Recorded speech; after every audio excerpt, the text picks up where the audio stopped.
Совет Федерации выбрал подлетку работу Дархану, и якутский потому бальзам. что и якутский бальзам, потому что там люди тоже разбираются, как говорится, в качестве жизни, да, и они определяют то, что вот, допустим, очень много беленькой это поддельное, или много очень белуги тоже поддельное.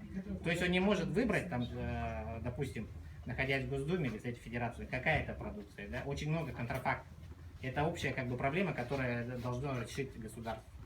Естественно, поэтому выбираются там аутентичные продукции. То есть мы не говорим, что мы там одни стоим, да? Там представлен хорошо Иркутск, это Байкал, да? Ну, мы все знаем что качество воды в Байкале.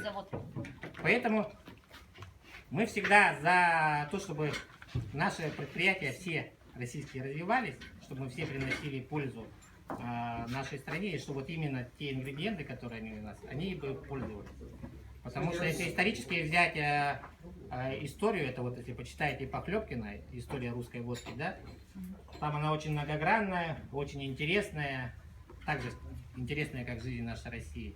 Но, судя по времени, я думаю, лучше пойти на завод вкусных напитков, там охладиться и так далее, да? А то здесь можно